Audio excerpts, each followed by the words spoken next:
Welcome into Talk the Dog, the show where we find a bone to pick and a take to give. These are not hot takes. These is dog takes. Can I talk that dog? What's up? You really like that?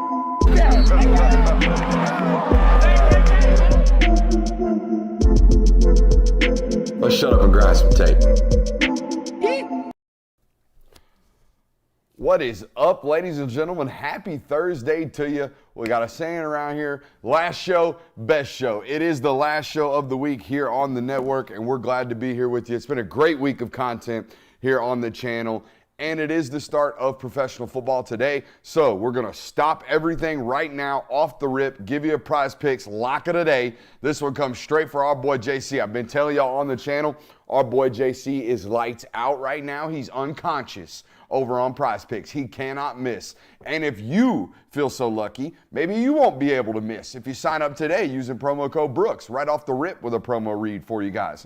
But here's the deal, okay? JC's got Patrick Mahomes with the over at 286.5, going under Jared Goff at 260.5, going over Jahmyr Gibbs 36.5, going over David Montgomery 10.5 receiving yards. And he's also going over on Marvin Jones Jr. receiving yards at 26.5. That's a five-way parlay over on Prize Picks today. And I'm telling you, I seen the account balance. I done seen it. My man's unconscious right now. Sign up today. Promo code Brooks. You can't lose. You might be able to, but at least you get that 100% deposit match, man. Put 50 in, they give you 50. Put 100 in, they give you 100. Over there on Prize Picks. Again, using promo code Brooks. Let's get right into it. Did some film for the Patreon audience today. We got that all 22 in and about midweek this week, about Tuesday. Wednesday, we chewed on the defense. Thursday morning, we chewed on the offense, and I've got some observations for you. If you want to watch what I'm talking about, head over to patreon.com/Brooks Austin. The link's in the bio of this video, I believe.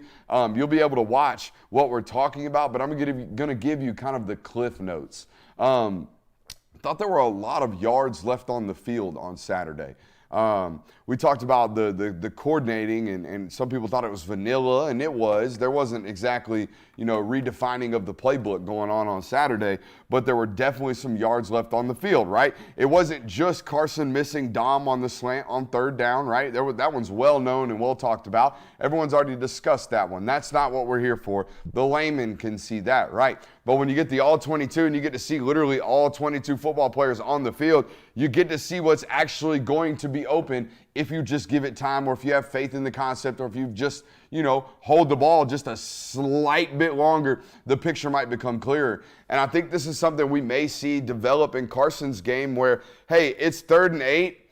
Carson's not going to turn down an automatic first down in hopes that an automatic touchdown might open up. So what you're going to see is you're going to see some turn downs and some quote-unquote yards left on the field. Okay, there was also a play where Dominic Lovett is streaking down the middle of the field. The safety's standing in the middle of the field with his feet flat. Okay, definitely not going towards the middle of the field, just hanging out in the hook zone. Okay, Dominic Lovett runs right by him. He's skirting down the middle of the field, but it's 3rd and 8, and Dylan Bell's wide open on a 12-yard comeback. So Carson takes that. Well, we gave up a touchdown to take a first down, and because the first down was safe. We might be able to or have to play a little bit more daring towards the end of the season. That's something we're going to have to pay attention to. That's excusable, though. Turning down touchdowns for first downs is excusable on tape, but we can criticize it a little bit.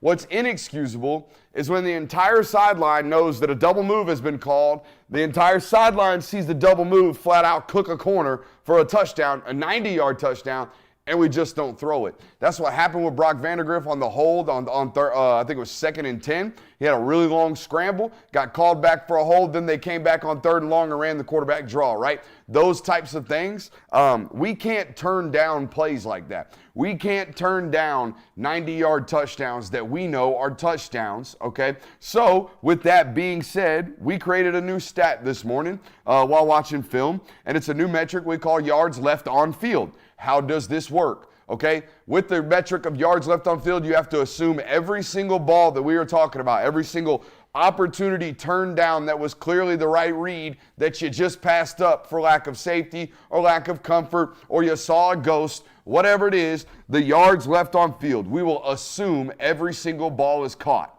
I know that's difficult, but that's what we're going to do. We're going to assume every single ball is caught, and if that wide receiver at that moment, when the decision should be made to throw him the ball, if that receiver is, quote, deeper than the deepest, we are going to assume he scores. So we're going to give him all of the yardage. CJ Smith runs a double move on Saturday. There ain't a sucker within 15 yards of him. He's going to score. We give him the rest of that. If you're not deeper than the deepest, if there's a body near you, we're going to assume you're down upon reception point. So in other words, if there's a defender in the general area, the receiver is marked down on the spot. If not, you just presume he's going to score a touchdown. Dominic Levitt, touchdown, 65 yards left on the field by Carson Beck, okay? But he got a net positive of 10, so we'll call it 55 yards left on the field, okay? Brock Vandagriff, 90 yards left on the field on one play, man. We can't leave that many yards on the field. I said on Twitter today, your job as the quarterback is to maximize the output of the machine that you are operating, right? You're a guy driving a big old tractor, and if we're not maximizing the output of that machine, we need to get a new operator, okay? And the best way to tell if you're not maximizing the machine is, hey, that guy's wide ass open. Why aren't we throwing him the ball? It can be that simple, particularly if they are the primary focus and read. So we got a new metric out of the film today. That was fun to see. I want to see somehow the ability to track it. We got to be able to do that. I want to preface this conversation with me reminding you this week I talked about this player being an NFL football player, okay? And that's our last week before the first game of the year. And that's Xavier Truss. I don't think Xavier played too well on Saturday, and I think he would tell you that. The number one indicator of an offensive lineman playing good offensive line is whether or not they're on their feet at all times. If you ever see an offensive lineman on the ground, assume he's failed. Just assume it, particularly if he's on his face. If you see an offensive lineman on his face with no defensive lineman underneath him, that dude has lost the rep. 100% of the time that dude's lost the rep. That's not what we design offensive linemen to do. We design offensive linemen to be engaged with their assignment and have their feet running through the echo of the whistle, okay? Engaged, feet running. Neither of those are happening when your hands are on the ground and your face is looking down at it, okay? That means you've become overextended. That means you're playing over your toes. That means you're not hitting or not seeing what you're hitting. All of those things are bad things for offensive line play. Thought Xavier Truss spent way too much time on the ground on Saturday for an NFL football player. Again, there are guys in the NFL that have Xavier Truss as a top 50 evaluation because he's going to come out of college, out of the SEC with like 40 starts. So he's a good football player. He didn't play like a great football player on Saturday. He played like a pretty good football player on Saturday, and we expect greatness. We hold him to that standard. We hold him to the standard he finished the season with, okay, and a little bit more. That's what we expect out of 73. In that game, we're in 77. When I went back and watched it today, it didn't result, okay? There wasn't flash plays. In fact, I thought Zero had more of them. But when you watch the All-22, I thought it was noticeable. Andrew Paul moves like one of them ones, okay? He moves and conducts himself. His body reacts the way great running backs react. I can't explain it to you unless you're a film junkie. If you're a film junkie, when you turn them on, you're like, oh, okay. Julian Humphrey's one of these. When you turn on the film, Julian Humphrey moves like you would think a first-round corner moves. Does he play physical like a first-round corner? Not yet. Will he maybe figure that out one day? Maybe. But he certainly moves like one. Andrew Paul, for me, was very clear, very obvious, a mover. A very substantive mover, a guy that can have some juice in this potential offense moving forward and continuing down his career. Jared Wilson had one of the biggest effort plays I've seen from a big boy in a minute. Okay, ran down Brock Vandagriff on the draw play that he had and looked like an athlete. Looked like the athlete that I made a my guy in high school. Was one of my very first my guys. Okay, for those of you who don't know, every recruiting cycle, I grab 5, 6, 7 my guys, and I stamp them. Hey, these are dudes that I'm going all out on with regards to my evaluation of them. I love these football players. Jared Wilson was one of those guys for a litany of reasons. got a real long track record of athleticism in the family. Believe mom ran track. Think dad was a hooper. Maybe both parents hoopers, but nonetheless, both parents Division I athletes. There's video of Jared Wilson jumping out of a 3-foot pool when he was in high school. There's just a lot. The tape is insane with regards to body movement skills and body patterns. There was just a bunch on the Jared Wilson evaluation that made me say, I like that guy. I think he's going to play and play well. It's been real tough road in terms of getting on the field for him. But when you see somebody efforting like that, I want to give kudos to him. And I think the guy that plays next to him in that garbage time unit, okay, could learn something from him, and that's Micah Morris. Guys, Micah Morris is one of 7 NFL football players on your offensive line at Georgia. I think the first 5 are NFL football players. I think Dylan Fairchild's an NFL football player. I think Micah Morris will be an NFL football player. But if anyone knows Micah, okay, and could get him a message, it would be awesome. Not that he hasn't heard this before. But he could walk out, throw his cleats out on the field the next 2 years and be a 5th-round draft pick. We know that. Whether or not Micah Morris is going to be an NFL football player is dependent upon whether or not he actually starts at Georgia. Because once he gets out there at 6'5", 340 pounds, I'm telling you, no matter how he plays, it's going to take 3 or 4 clips like we saw on Saturday for NFL teams to go, yeah, I'll take a gamble on him. But if Micah Morris wants to make transcendent money for his family, if Micah Morris wants to make generational wealth for his family, that dude can do it.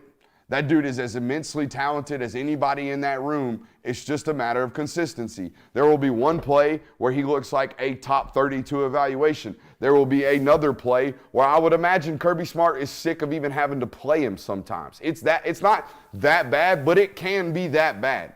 It really can be sometimes. With how touch and go the effort can be from 56. So the moment that dude clicks it on and it's like on all the time, holy hell, watch out. But guys, I've been talking about it forever. It's been 3 or 2.5 years now, basically since we've seen G-Day tape of Micah Morris. We've been saying this. Dude, you're an NFL football player. Just care. Like, just care consistently. I don't need you to be like Brock Bowers. I don't need you to be insane. I just need you to care and care consistently. Show up every single day, take your reps, make your reps count, do all that, cliche stuff.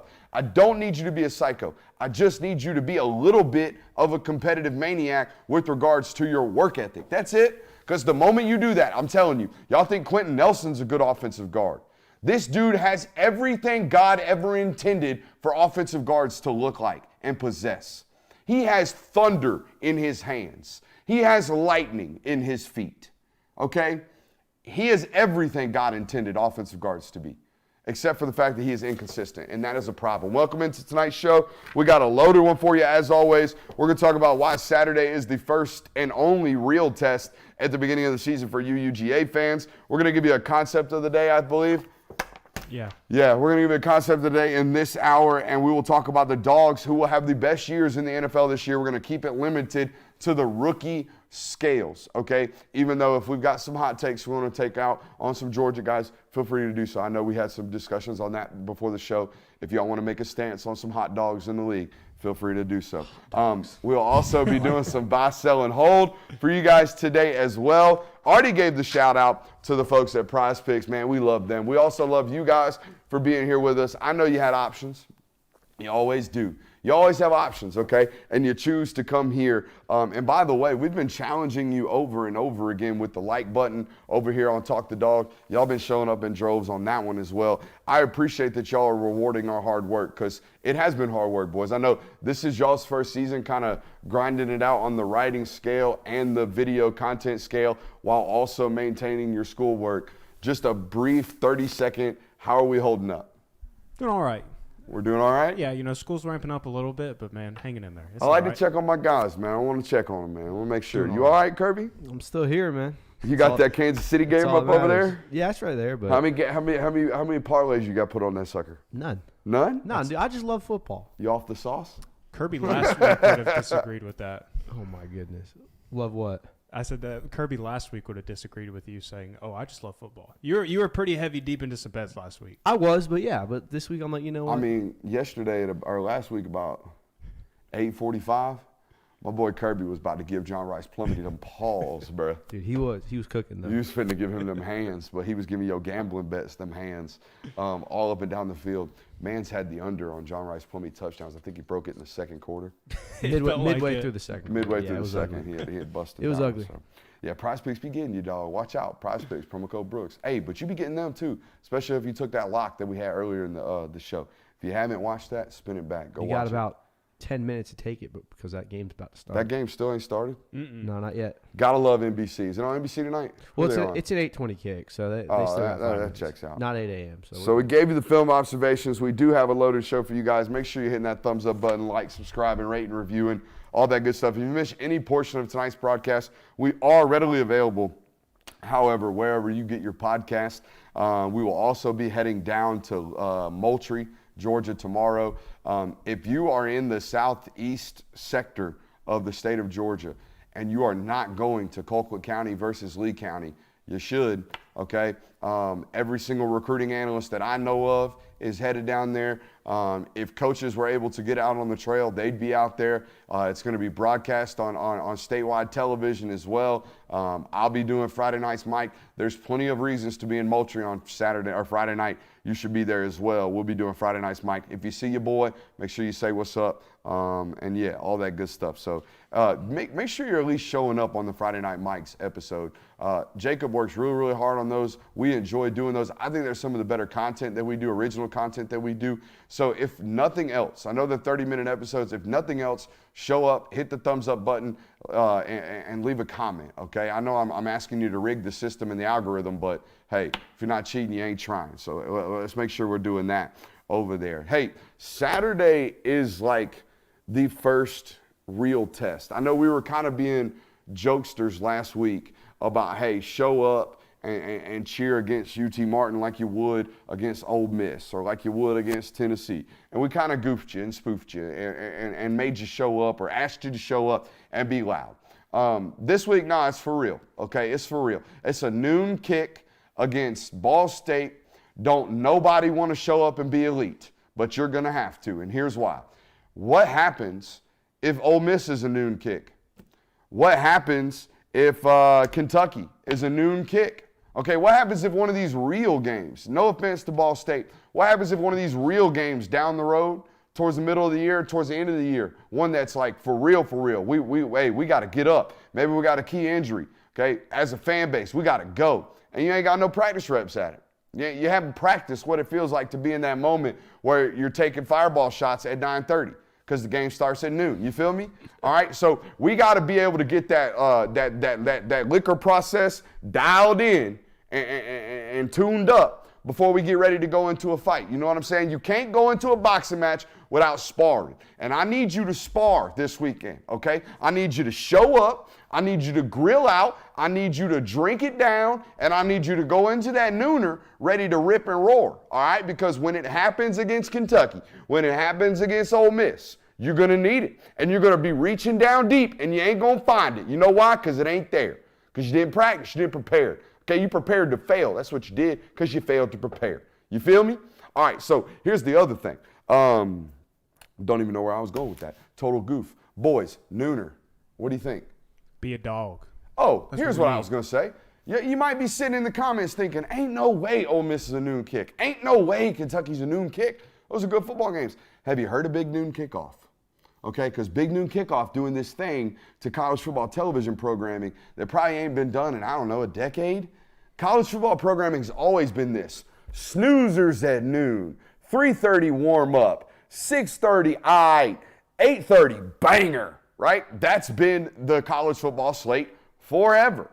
Well, as soon as Fox started pouring a bunch of money into Big Noon Kickoff, you know what they started to do? They started saying, hey, man, we've got this peak audience hanging out for the end of this Big Noon Kickoff show that we got, this pregame show. What if we took our best, I don't know, Big 12 game, okay, and made it right at noon? And we'll just literally roll into Big Noon Kickoff. We'll do it from that spot. We'll just go straight into, and guess what happened? ESPN saw that for a season and said, hey, guess what? Arkansas, Georgia, y'all's ass playing at noon, college game day in town. Because why? Because Fox and ESPN are competitive. So I'm not saying it's impossible. I'm not saying it's going to happen. But Ole Miss and Kentucky, one of the two is probably going to be a noon kick, and you're going to need to have something to reach back into them, all right? Oh, yeah, absolutely. I mean, you're going to have one of those Arkansas 2021 games where the crowd was ridiculous at noon o'clock for that Arkansas game. Noon off the chain. So definitely would like to see a little tease of that at least on Saturday. Love me a noon o'clock game. Yeah, this is also your real test because last week you had incentives to go. It was week 1. You had the night game. Oh, we're going to see the lights. I mean, everyone left after the fourth quarter started. But this week, there's really nothing. It's noon. It's probably not going to be as good of weather. It's Ball State. So you really got to show up and show out if you want to be an elite fan. Yeah, man. It's 86 and sunny. It's going to be hot on that south side of that stadium. You're going to be getting beat down now. Even on the home side, you're going to be getting it. You're going to be getting the sun until at least the third quarter. Okay, so y'all need to show up. Y'all need to show out again because college football television has changed now. The last 2 weeks, the biggest game of the week has been at noon. Colorado's playing at noon again. Okay, ESPN is not going to sit around and watch Fox keep running up scores on their viewer numbers without trying to throw the national champions out there at noon as well. So it could very well happen somewhere down the road. All right, we got a little segment. We got to give them 3. We love to give them 3 around here. We love that y'all love to give them 3 around here. We love that y'all out here giving them 3 in the middle of your living room. Hope you're not waking your babies up, guys. I had a listener send me a video of their child's night. Once you have children, you have nighttime routines. Okay, you have things that you do every single night. You have things that you put them in a routine so they know, like, okay, once this starts, you're cueing them for bed. Once this happens, okay, this will happen, then this will happen, then snooze. You know what I mean? That's how babies operate. Somebody sent me a video of me. Apparently, we are a part of their nighttime routine for their children, where they put their babies get ready for bed, and then as they're sitting there getting ready for bed, TFN, the Film Guy Network, right there on the television, putting them to snoozers. Now, it just so ironically happened to be that the video they sent me was us talking about me eating snacks. Which checks out. I mean, if you're going to clip me doing anything, clip me talking about food. But shouts out, man. Y'all out here putting the babies to bed with the TFN, man. That's dope. So we're putting our viewers to sleep? No, we're putting that viewer to sleep. Damn. We're keeping the parent up while the baby's going to sleep. See, you saw it the wrong way. Okay. When you're in these babies' rooms, you got that noise still machine. Sleep with white noise. Okay, I know you still sleep with a white noise machine. That checks out. But as a parent, man, you be getting tired. That's why you got to have that juice. Mm-hmm. No, not that foos. You got to have that juice, and we bring that juice. Hey, let's give him 3. Oh, I clapped twice. That's a total penalty on my end right there. I don't even know what I'm going to have to do to myself. I'm probably going to have to go for a run after the night show. That's going to eat at me. You were going to do that anyways. You're probably right. Add another mile. Am I the hardest working fat guy you know, Christian? Like, seriously, you're around people I would imagine that work out often. For someone who works out 4 or 5 days a week, am I not the fattest person you know?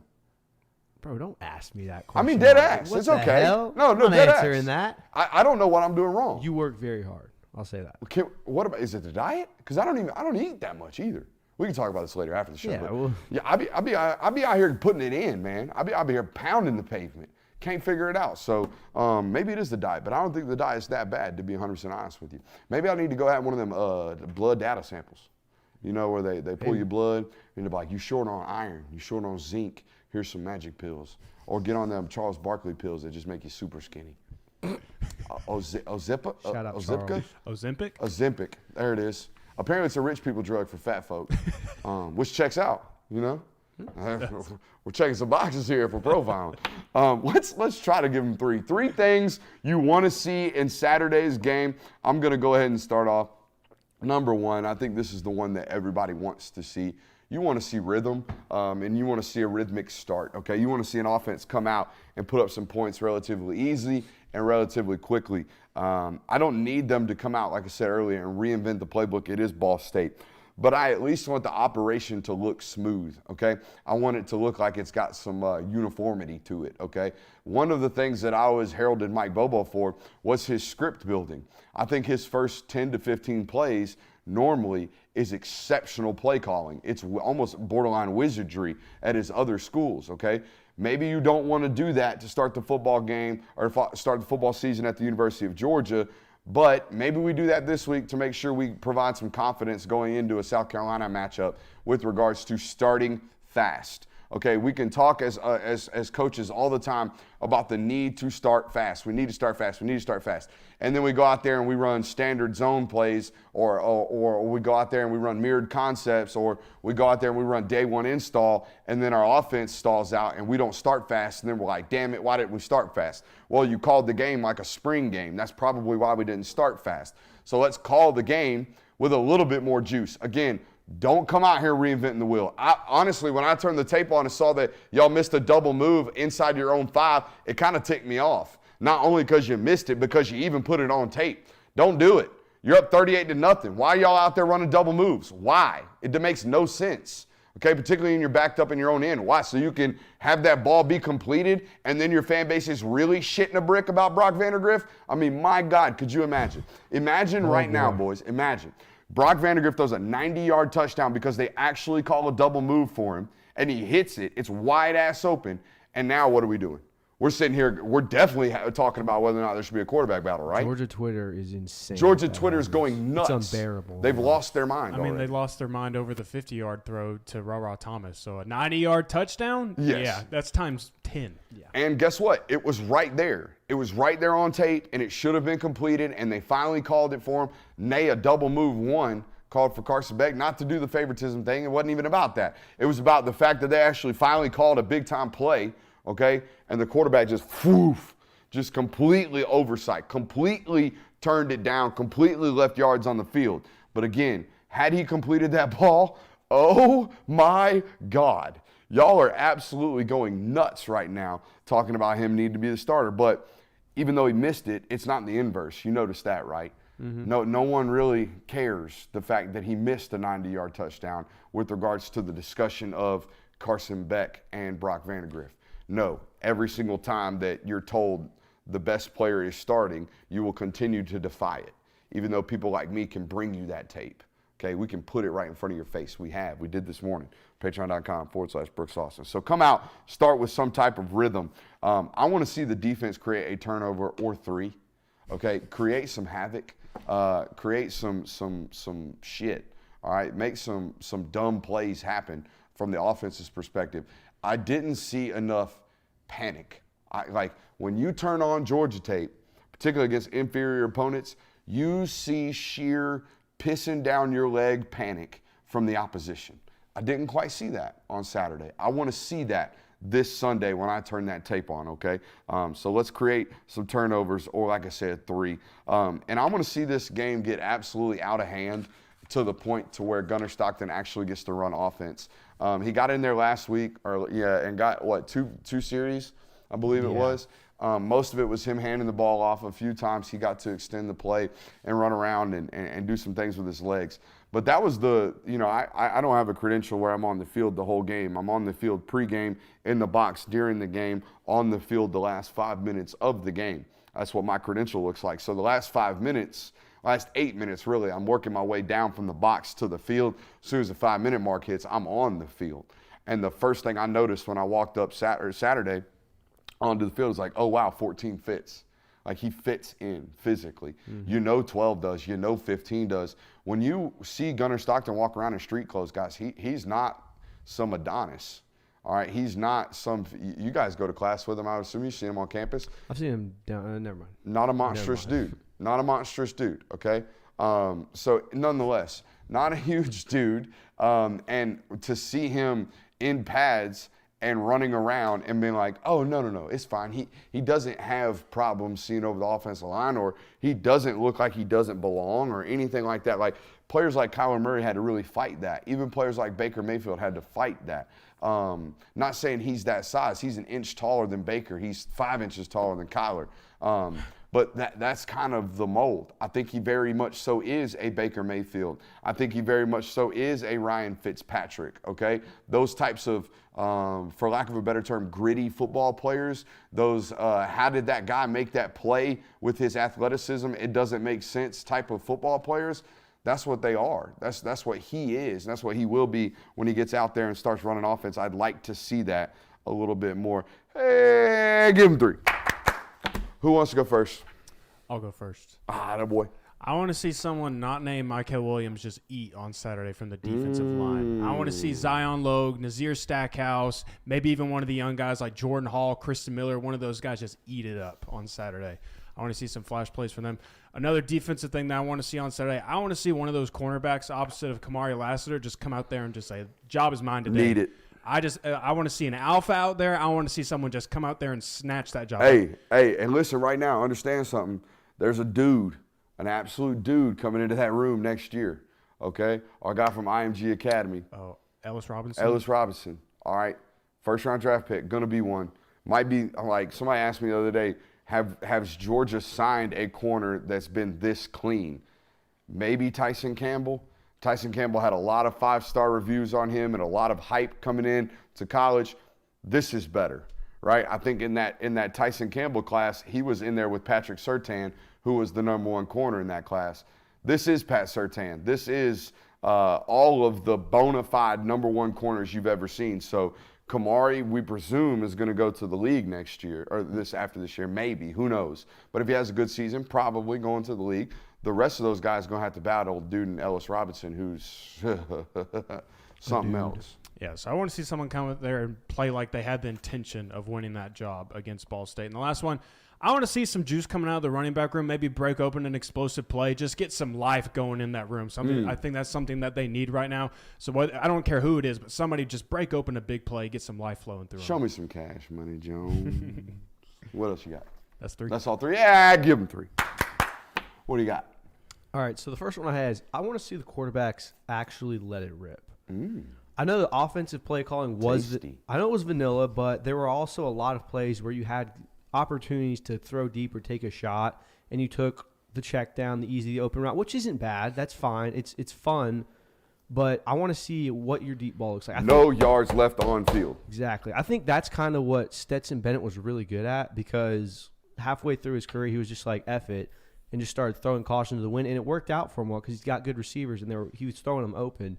So I want to see if Carson Beck's able to do that as well, and Brock Vandagriff and Gunnar Stockton. So Stetson always had a I don't give a shit attitude, but you can imagine from a psychological standpoint, you're Carson Beck, you wait 3 years, right, for your opportunity, and it's not like it was afforded to you in January. It's not like as soon as Stetson decided to leave for the NFL draft or was forced to leave for the NFL draft due to eligibility reasons.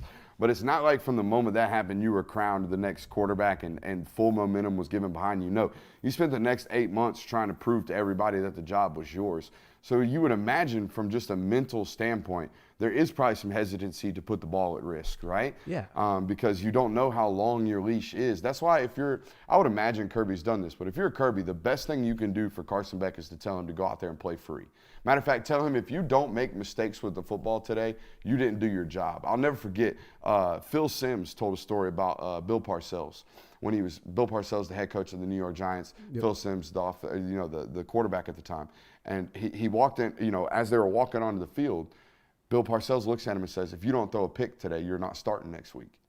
And Phil's like, what? He's like, if you don't trust yourself enough today to make reckless decisions, we will find somebody new the next week. He threw 2 picks, but he threw for 300 yards, and they won the football game. But the moral of the story is that, like, if you don't trust yourself to put the ball at risk, you're not going to throw balls into tight windows. And sometimes that's what's required at the quarterback position. And he's not scared to do it, but you will be scared to do it if you know your job's on the line or if you think your job's on the line. And as a head football coach, that's Kirby's job. Kirby's job is to go in there and make that kid perform at an ultimate level, and I think that might be the way to do it. Just say, Carson, look, you're our guy. Like, for the rest, barring massive injury, you're going to be it. Now go play with that confidence. Don't look to the sideline if you have an incompletion. Don't look to the sideline if something goes wrong. Play your game. Play with confidence. Yeah, and I think the other thing you can attribute it to is the fact that he watched for 3 years the starting quarterback, whoever it was, get dragged through the mud. Oh, where's JT Daniels? Why isn't Carson Beck starting? Big facts. So it wasn't ever good enough. So, I mean, you probably have that in the back of your mind as well. Next thing I want to see is Mekhi Muse actually get to return a real punt, like have the actual opportunity to do it. I was so excited to see what he could do, and that UT Martin punter dude had just kept so much kicking hang bombs, time. dude. Yeah, Buddy was putting him out of the stadium. Yeah, so that's something I want to see. And then the third one, I figured most of y'all would take all the defensive ones. I just want to see Dejon Edwards and Lad McConkey on the field. I don't know what the stash is, but I want to see some spark in the running game, what Dejon can provide, and I also want to see Lad just because I think he's one of the better vertical threats in the SEC. I don't think we see Lad have the tarp pulled off of him until South Carolina. Understandable. Which makes sense. Yeah. I think as a running back, maybe you get Dejon some touches this week and get him some type of feel for the game. But I wouldn't necessarily feel the need to play Lad, especially with the back injury. Yeah, you don't mess with a back. Like I said, these are just wants. Yeah, no, I want to see him too. I think Lad, more than anybody, probably wants to play on Saturday as well. So yeah, hey, Christian Kirby, give him 3. What do we got? We talked through film observations. We talked about how Saturday's a test. Hey, there are some rookies in the NFL this year. Hot dogs. Some hot dogs, man. Some dogs that's hot out here in the NFL. Had it, what, 12 draft picks this year? 10. 10? I think it's 10. 12. 12 was last year. I think it was 15 last year. It was 15. I think it's 10 this last year. I want to say it was 12. The number 27 does something to my brain right now. Look it up for me while I talk about this right here. So here's the segment, right? We got a bunch of rookies in the NFL. This discussion is going to ultimately boil down to about 4 or 5, but we're going to kind of round robin here and decide which of these rookies in the NFL we believe are going to have the best seasons. And it starts off the bat with obviously Nolan Smith, Jalen Carter, Broderick Jones, and Darnell Washington. Those are the 4 Georgia players who are starting. It's 10? Mm-hmm. Dang. That's the first time. Is that the first time? Is that the first time Brooks missed the trivia one? You guys got me? Trust the stats guy, bro. I should definitely trust the stats guy. That's on me. But anyways, so we're going to go through these, talk about some guys that are absolutely, definitely going to have a great rookie year. The easy pick right here off the top, or the easy discussion topic, is just how great Jalen Carter can be. When you start hearing, and not just start hearing, but when you consistently hear NFL veterans talk about how great a rookie can potentially be, they're not blowing smoke, man. Particularly a guy like Darius Slay. Darius Slay's played with Ndamukong Suh. Darius Slay has played against Aaron Donald. Darius Slay has played against and with a lot of great defensive tackles. And he's played for a lot of teams. He has no bias. He has no reason to say anything other than just to be honest and truthful about it. Mm-hmm. And when he comes out here talking about how dominant and how freakishly dominant Jalen Carter can be and is as a rookie, that's really scary. And we talked about this a little bit with George Pickens when his topic got brought up about how Ryan Clark basically said he felt like Georgia didn't embrace, what it is to be George Pickens and, just kind of letting George be George, if you will. Jalen, in a sense of all you got to do is play ball now.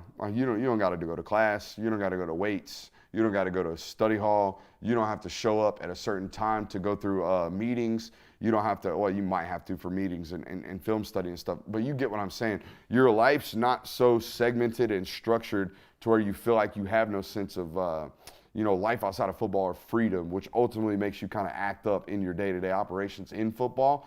Jalen felt like one of those players for 3 years at the University of Georgia, and now he's just like, hey, go play. And by the way, you've always had a problem of playing fast all the time and playing hard all the time because you've been left on the field all the time. Now you don't have to do that. Now we're only going to play you 30 snaps a game. And if you play hard, those 30 snaps a game, you will be an all-pro this year. Like, there's an opportunity for Jalen Carter to be a rookie all-pro, is there not? Oh, absolutely. Yeah, definitely. I think that's why when he got drafted, people were really saying, this is the perfect situation for Jalen Carter. Yeah. Because he's got Jordan Davis there. You've got veteran Eagles on the defensive line. Fletcher Cox is there. Fletcher Cox is there. And on top of all that, like you said, he doesn't have to go to class every day. He doesn't have to be, per se, the guy on the defensive line because you've got all those guys ahead of him. So I think, Jalen Carter's the obvious answer there. I mean, too, you said Darius Slay talking about Jason Kelsey when he's talking about defensive line. That dude's played a lot of defensive tackles for a long time in the NFL. So if he's out here saying stuff about Jalen Carter, oof. Yeah, he said all the offensive linemen were huddling up together trying to figure out how to block him. Yeah, it's not like it's NFL rookie watch on Twitter hyping these guys. It's legit that NFL guys. Goof, man. Yeah, I mean you would think everyone who got drafted is going to be a star this year. Jalen Carter is a player to watch. Facts. My favorite was when they quoted the Cade Brock story. It was like Jalen Carter hit a teammate in college so hard that he helicoptered twice. Yeah, did 2 backflips. He did 2 backflips. Not 1, 2. I've heard some awful stories about special teams practice at Georgia. Oh, I yeah. can only imagine. I know a couple of bad walk-ons ones. there that are just Yeah, it's man. tough. It's brutal, especially when Fontaine was there. I heard it was real bad, man. Where you got guys like Adam Anderson that get motherfucked before they go out for special teams practice, and then you got some walk-on from Hall County out there just getting blitzkrieged. How you're catching strays? I mean, do you think you could take Adam Anderson? Hell no! What about Trayvon Walker? I'm just disrespecting the. I mean, hometown, basically got mans out here on the scout team every once in a while. I mean, I think I could take some shots on scout team. I can give you one good one. Yeah, that's all that it matters. Nolan Smith, how do we feel like Nolan Smith does this year? I think Nolan is in a position where he could probably put up the most numbers. Just because he's in that position, he's at the edge spot there. He's going to be able to get after the quarterback. He was already making plays in the preseason. He's going to have the opportunity to make the flash plays that start trending on Twitter and stuff like that. So I think he has the opportunity to maybe make the most noise and make the most, like, fill up the stat book maybe the most a little bit, especially with how they're probably going to use him. I think Nolan Smith is going to have a good year, similar into how he played at Georgia. It's not going to pop off the paper. You're going to get to the end. He's going to be like, oh, we only had 4 or 5 sacks. But I think they're going to use him as the edge setter guy because that's what he was at Georgia. I was about to say. And I think that's what he's best at doing. I think he got comped to Hassan Reddick the whole entire time. Someone just gave us a free 5 membership giveaway right there. Appreciate you, Grant Baker. And how about Jordan Hooper, Marion Campbell, Corey Williams, Klesko, and Winston Mock pulling those up in like 30 seconds. Those things got just absolutely devoured faster than the gummies in my house. The Paw Patrol gummies, my boy Carter is mainlining those right now. I'm a big Fruit Smiles guy. You need to put him on the Scooby Snacks. I need to put my foot Those down don't on that slap shit. anymore, That's what I dude. need to do. What'd they do to him? They mess up the Scooby Snacks? I don't Yeah, know. We don't do the Scooby Snacks around here because they're not, the they're blue just one? terrible. The blue one for that you. used to be They're like terrible for you, All right, bro. all right. I didn't hear I'm not going to give my child Scooby Snacks because you know who ate Scooby Snacks as a child? This guy. You know who's been fighting body weight issues his whole life? This guy. It's not Scooby Snacks, though, man. It was probably the abundance of Scooby Snacks. Hey, I love Scooby. Get the Hey, Fruit Smiles. trade the 5th pack of Scooby Snacks out for an apple and things might be okay for you at the end of the day. You know what I mean? That kind of deal. But nonetheless, the gummies in this house are just getting mainlined. Where were we at? Hassan Smith. Reddick. Hassan Reddick was the comp, right? But I think that you pointed it out. What Nolan Smith does immediately, the moment he walks on the field, is he takes those reps out of Hassan Reddick's requirements. You get to hit 12 less pulling guards every week because Nolan Smith's here now. We'll just make him do that. We'll ask him to do that. I guarantee you Nolan gets most of his playing time, like you said, on 1st and 2nd down. When they need an outside linebacker that can set the edge, Hassan Reddick will get a blow, and our guy, Nolan Smith, will be out there getting some run. Now, All right, here's a question. Though. This is kind of a sidetrack, but is he called a bust at the end of the year because he has 4 sacks? Too early. They didn't even do that to Trayvon this year. Some people were like, this guy but sucks. people were like, hey, just wait on it. He's playing kind of a new role. Yeah. And I thought Jacksonville did him a disservice too last year. They didn't just leave him at one spot. They kind of made him play a whole bunch of different spots. Just leave him at one and let him get comfortable. It's his first year in the league. Don't try to multitask him. We got anything else? That was all I had for that. I am giving a shout out to James Cook this year because I got 2 that need to be talked about in unison. Oh, were you moving on to the next? I thought you were still on Nolan. Oh, no. I was going to move on to the next one. Okay, yeah. The 2 that I think were selectively chosen by the Pittsburgh Steelers to kind of reinvent how they play football. If you read, listen to, watch anything coming out of Pittsburgh this offseason, particularly leading up to camp and the kind of the rumblings about what they're talking about as a football program and organization, they are getting back to, quote, physical Pittsburgh football.